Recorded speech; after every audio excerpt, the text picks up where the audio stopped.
In this lecture, we're going to be talking about, I thought it was Girls Gone Wild is a very cultural reference to the southern state of Florida, which probably nobody will understand the reference to because it's years and years old, gone. But we want to call this one Expats Going Native, and I thought Expats Gone Native, and then Girls Gone Wild, and away you go. So let's talk about expats going native.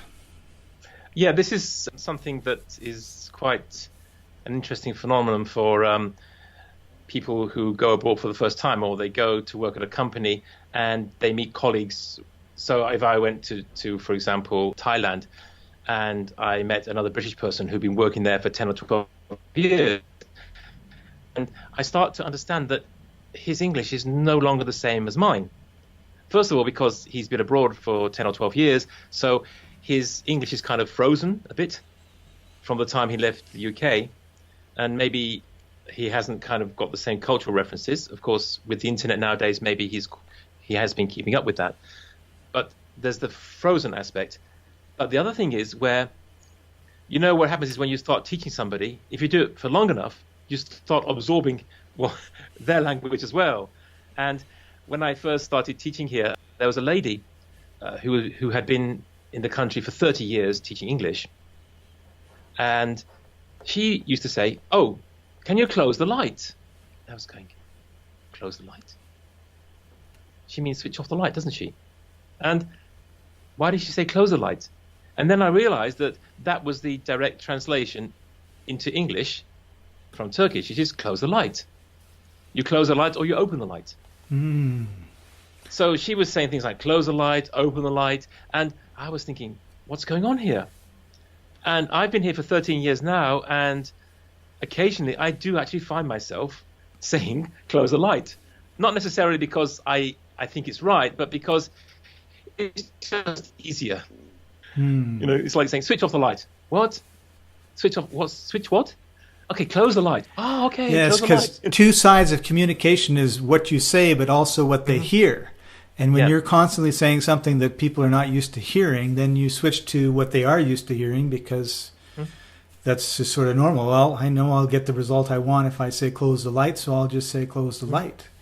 And you reminded me of something, and I don't know if this is true. So if you're French and you live in France and you find this insulting, please, this is just how I was told it. And if you're in Quebec and you find it upsetting, then this is just what I was told.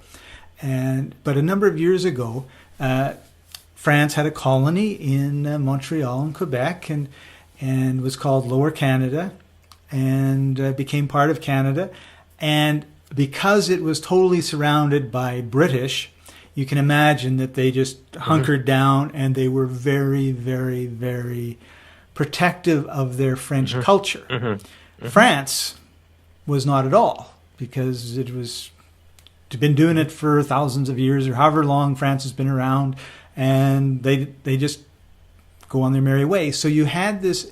So what I've been told is that if you wanted to know what proper French was supposed to sound like of 100 or 200 years ago, that's the way they speak in Quebec.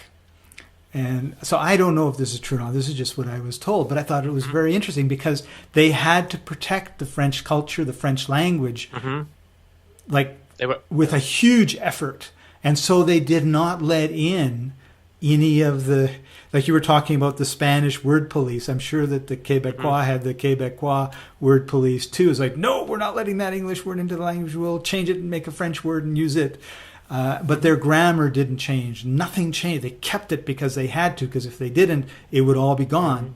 And in France, it was not, we invade them, they invade us, we do this, we do that, we like Heineken, we drink it, we don't care, all these sort of things. And so I was really amazed when someone said, because what the French will say is that the colonists, the colony over there, is they don't speak very good French.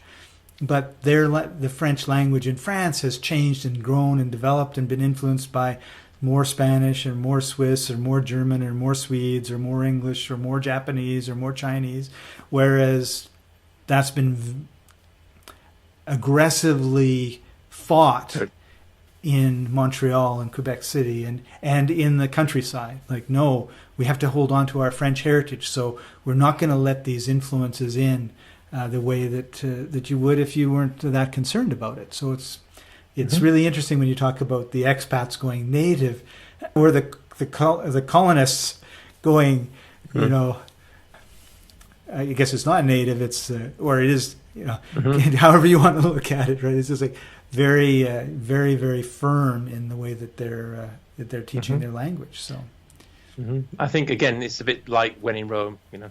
When in Rome, right? When in Rome. When in Rome, go native. Yes. Okay, so now we're going to talk about the company's English expert, which is kind of the opposite of the expats going native in our next lecture. And it's a very thorny topic.